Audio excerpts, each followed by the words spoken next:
நேர்களே, ஸ்ரீ ஆண்டாள் அழகர் பொறியியல் கல்லூரி வழங்கும் இலக்கு நிகழ்ச்சி தொடர்கிறது. மேடம், நீங்கள் முனைவர் பட்டம் வாங்கினதை பற்றி நம்ம பேசிக்கிட்டு இருந்தோம். அதை பற்றி சொல்லுங்க சுருக்கமாக. அதாவது 1994 நான் சென்னை பல்கலைக்கழகத்தில் டாக்டர் பட்டம் பெற்றேன். உலக தமிழாராய்ச்சி நிறுவனத்தில் ஆராய்ச்சி மாணவியாக 6 ஆண்டு காலம் பேராசிரியர் சுப்புரெட்டியார் அவருடைய தமிழ் வள மேம்பாட்டில் பேராசிரியர் டாக்டர் ரெட்டியாரின் பணி என்ற தலைப்பு குறித்து ஆய்வு செய்தேன்.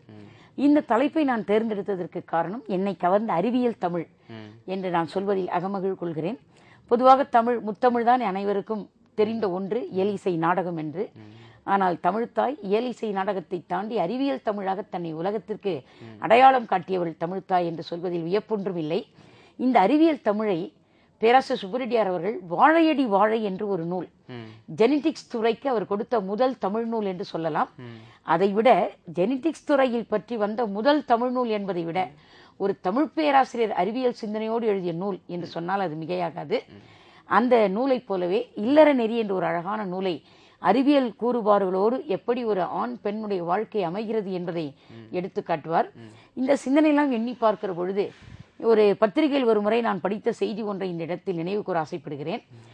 அமெரிக்காவில் உள்ள நாசா விண்வெளி ஆய்வுக்கூடத்தினுடைய வாசலில் ஔவை அவர்கள் பாடிய, ஔவை என்ற புலவர் பெருமாட்டியவர்கள் பாடிய கற்றது கை மண் அளவு கல்லாதது உலகளவு என்கிற ஒரு தத்துவத்தை எழுதி பொறித்து வைத்து, what we learn it's a hand of sand, what we not learn it's an ocean என்கிறதற்கு ஆங்கில மொழிபெயர்ப்பையும் கொடுத்து, மிகச்சிறந்த உலக மாபெரும் புலவர், the great poetess in the world, India, Tamilagam, Avvai என்று பொறித்து வைத்திருக்கிறார்கள் என்று சொன்னால், ஒரு தமிழ் பாட்டிக்கு ஏன் நாசா விண்வெளி ஆய்வுக்கூடத்தின் வாசலில் இவ்வளவு பெரிய வரவேற்பு கிடைத்தது என்று எண்ணி நான் வியந்தது உண்டு. 2500 ஆண்டுகளுக்கு முன்னால் ஔவை மூதாட்டி அணுவை துளைத்து 7 கடலை புகட்டி குறுகத்தரித்த குரல் என்று திருக்குறளை பற்றி சொன்னாள். ஆக அணுவை 100 கூறாக பிரிக்க முடியும் என்று கம்பன் ரன்யன் வதைப்படலத்திலே பிரகலாதனுடைய கூற்றாக அணுவை துளைத்து 7 கடலை புகட்டி என்று ஔவை சொன்னதை போல அணுவை 100 கூறாக பிரிக்க முடியும் என்று கம்பன் அணுவை சதக்கூறிட்ட கோடிலும் உளன் என்று இரண்யன் முன்னிலையில் இறைவன் இருக்கிறான் என்பதை பிரகலாதன் அறிவியல் பார்வையோடு காட்டுவது என் உள்ளத்தை கவர்ந்த ஒன்று. இந்த ஆராய்ச்சிகளின் அடிப்படையில் இன்றைக்கு தமிழ் எப்படி அறிவியல் துறையோடு வளர்ந்திருக்கிறது என்பதை சொல்லுகிற விதத்தில் கலப்பை முதல் கணினி வரை இன்றைக்கு தமிழ் வளர்ந்த காட்சியை, மனிதன் வளர்ந்த காட்சியை நாம் எண்ணி எண்ணி வியந்து போகிறோம். இன்றைக்கு கணினி வழி தமிழை நாம் தெரிந்து கொள்வோமே ஆனால் வர்ச்சுவல் யூனிவர்சிட்டி தமிழினிய பல்கலைக்கழகம் அழைப்பு காத்திருப்பில். வணக்கம். ஹலோ, வணக்கம். கேளுங்கம்மா, உங்க கேள்வி என்ன? எங்க இருந்து பேசுறீங்க? உங்க பேர் என்ன? என் பேர் சரண்யா. சரண்யா, எங்க இருந்து பேசுறீங்க? மரவன் நகர்ல இருந்து பேசுறோம். சரி, உங்க சந்தேகம் என்ன மேடத்திட்ட கேளுங்க. ஹலோ ஹலோ, சொல்லுங்கம்மா. வணக்கம்மா சரண்யா, சொல்லுங்க. என்ன உங்க வினா என்னம்மா? இப்போது கணினி வழியில போனா நல்ல ஃபியூச்சர் இருக்கா, என்ன இதுன்னு கேட்கலாம். கண்டிப்பாங்கம்மா. கணினி வழி தமிழ் கல்வியை படிக்கிறவர்களுக்கு உலக வானில் நீங்கள் ஒரு பெரிய சுடர்விடும் விண்மீனாக வரக்கூடிய ஒரு வாய்ப்பு இருக்குமா? நீங்கள் இன்றைக்கு கணினியை கற்றுக்கொள்வீர்களே ஆனால் இன்றைக்கு அந்த கணினியினுடைய டெஸ்க் பேடே இன்றைக்கு தமிழில் வரக்கூடிய வாய்ப்பெல்லாம் வந்துருச்சு. நீங்கள் டைப் பண்ணுற டைப்பிங் மெத்தடாலஜியே இன்றைக்கி தமிழில் வந்திருக்குங்கம்மா. அந்த அளவுக்கு நீங்கள் இன்றைக்கி தமிழை கணினியில் நாம் கொண்டு வந்து விட்டோம். கணினி மூலமாக தமிழை படிக்கிற பொழுது உலகளாவிய நிலையில் உங்களுக்கு வேலை வாய்ப்புகள் காத்திருக்கிறதம்மா. சரி, என்ன மாதிரியான இது? என்ன மாதிரியான கம்பெனில எல்லாம் இப்போ வெளிநாடு செல்லக்கூடிய அந்த மாதிரி ஏதாவது? எல்லா நாடுகளிலும் தமிழ் அமைப்புடன் கூடிய தமிழ் அமைப்புகள், தமிழ் ஃபெடரேஷன்ஸ் இருக்குமா? அந்த தமிழ் அமைப்புகளை நீங்கள் தொடர்பு கொண்டு கணினி வழி தமிழ் கல்வியை நீங்கள் படித்து விடுவீர்களானால் நம்முடைய தமிழகத்தில் தமிழ் இணைய பல்கலைக்கழகம் என்ற ஒரு பல்கலைக்கழகமே இருக்குமா? வெர்ச்சுவல் யூனிவர்சிட்டி என்ற ஒரு பல்கலைக்கழகம் இருக்குது. இந்த பல்கலைக்கழகத்தோடு நீங்கள் தொடர்பு கொண்டு எப்படி கணினி வழி தமிழ் கல்வியை படித்தால் சிங்கப்பூர், மலேசியா, லண்டன் போன்ற நாடுகளில் வேலைவாய்ப்பு கிடைக்கிறது என்பதை நீங்கள் தெரிந்து கொள்ளலாமா? அழைத்தமைக்கு நன்றி. நன்றி சரண்யா.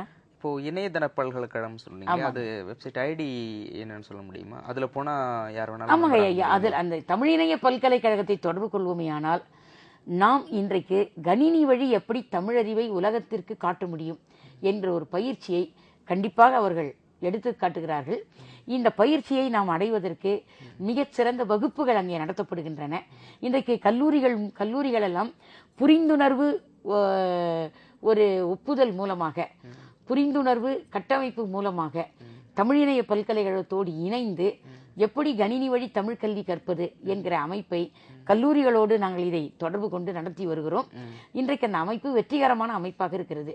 அதாவது தமிழை பள்ளியில் படிக்காதவர்கள், முறையாக தமிழ் படிக்காதவர்கள், நான் தமிழ் ஸ்டூடெண்ட்ஸ், தமிழ் படிக்காத மாணவர்கள், பேசிக் தமிழ் ஸ்டூடெண்ட்ஸ் என்று அவர்களை தனியாக பிரித்து அடிப்படை தமிழ் கல்வியை சொல்லக்கூடிய ஒரு வாய்ப்பை நாங்கள் இன்றைக்கு கல்லூரிகள் செய்து வருகிறோம். இது பிற மாநிலத்தில் இருப்பவர்கள், பிற நாட்டில் இருப்பவர்கள், தமிழை எழுத படிக்க ஒன்றுமே தெரியாதவர்கள், இவர்களுக்கென்று நாங்கள் தனிப்பட்ட பயிற்சியை தருகிறோம்.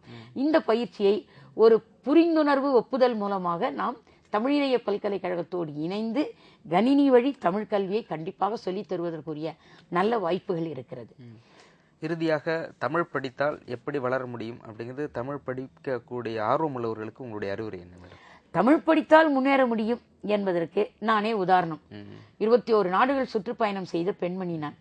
ஆக இன்றைக்கு தமிழை முறையாக படித்து இலக்கண வழி, இலக்கிய வழி, அவர்கள் தமிழை படித்தவர்கள் இப்படித்தான் இந்த உலகத்தில் இதை எடுத்துச் சொல்ல வேண்டும் என்று முதல்ல பேச்சுக்கலையில் பயிற்சி பெற வேண்டும்.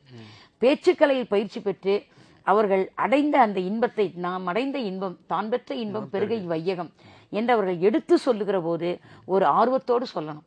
அந்த ஆர்வம், விடாமுயற்சி, இவை இரண்டும் இருந்தா கண்டிப்பா அவங்களால இந்த தமிழ் மூலமாக அவர்கள் ஒரு மிகப்பெரிய பெயரையும் புகழையும் கண்டிப்பா அடைய முடியும். அகராதி வழி தமிழறிவு இருக்கணும், சொல் ஆராய்ச்சி இருக்கணும், மொழி ஆராய்ச்சி இருக்கணும், இலக்கிய வழி ஆய்வு இருக்கணும், திறனாய்வு வழி ஆய்வு இருக்கணும். இந்த திறனாய்வு வழி ஆய்வு, மொழி வழி ஆய்வு, ஆராய்ச்சி வழி ஆய்வு, இதையெல்லாம் பார்க்கிற போது தமிழ் எஞ்ஞாண்டும் ஆராய்ந்து ஆராய்ந்து கற்றுக்கொள்ளக்கூடிய ஒரு அரிய மொழி என்பதை உணரணும். இல்லைன்னா வீரமாமுனிவர் இத்தாலி நாட்டிலிருந்து வந்து சதுர அகராதி என்ற ஒரு அகராதி படைச்சு கொடுப்பாரா? அவர் எந்த அளவுக்கு தமிழ் அவர் நெஞ்சை தொட்டிருக்குமே ஆனால் நமக்கு அகராதி கொடுத்திருப்பார். ஐரோப்பியர்கள் இந்திய நாட்டுக்கு வராமல் போயிருப்பார்களே ஆனால் தமிழ் அச்சுக்கலை துறைக்கே வந்திருக்காது. இன்றைக்கு அச்சுத்துறைக்கு வந்ததற்கு காரணமே அந்த ஐரோப்பியர்கள் செய்த தமிழ் தொண்டுதான்.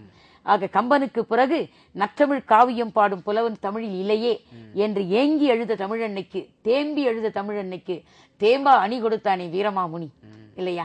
எப்படி வீரமாமுனி அதை தர முடிந்தது? அந்த தமிழ் ஆர்வம். ஆக சீகன் பால்கு தரங்கம்பாடியில் வந்து மணலில் எழுதி தமிழ் எழுத்துக்களை எழுதி, தமிழ் எழுத்துக்களை மணலில் எழுதி பயிற்சி எடுத்தாரே. ஆக பயிற்சி, முயற்சி இவை இரண்டும் இருந்தால் தமிழ் படித்தவர்கள் ஒரு உயரத்தில் வர முடியும் என்பது என்னுடைய ஆணித்தரமான நம்பிக்கை. ஆக மாணவர்களுக்கு நான் சொல்லுகிற செய்தி, தமிழ் மூலமாக வெற்றி அடைய முடியும் என்கிற நம்பிக்கையை வளர்த்துக் கொள்வோமே ஆனால், தன் கை தனக்கே உதவி என்கிற ஒரு தன்னம்பிக்கை இருக்குமே ஆனால் தமிழ் மூலமாக கண்டிப்பாக வெற்றியை அடைய முடியும். தொடர்ந்து உங்களுடைய பொன்னான நேரத்தை ஒதுக்கி நிலையத்திற்கு வந்திருந்து பல்வேறு தரப்பட்ட இதில் புதைந்து கிடக்கின்ற வேலைவாய்ப்புகளை பற்றியும் தமிழனுடைய உயரத்தை பற்றியும் சொன்னமைக்கு நிலையத்தின் சார்பாகவும் நேர்களின் சார்பாகவும் மனமார்ந்த நன்றியை தெரிவித்துக் மிக்க நன்றிங்க. கேப்டன் தொலைக்காட்சி நேயர்கள் அனைவருக்கும் என் நெஞ்சார்ந்த நன்றி. நேர்களே, மீண்டும் இலக்கு நிகழ்ச்சி திங்கள் முதல் தொடரும். அதுவரை உங்களிடம் விடைபெறுகிறோம். நன்றி, வணக்கம்.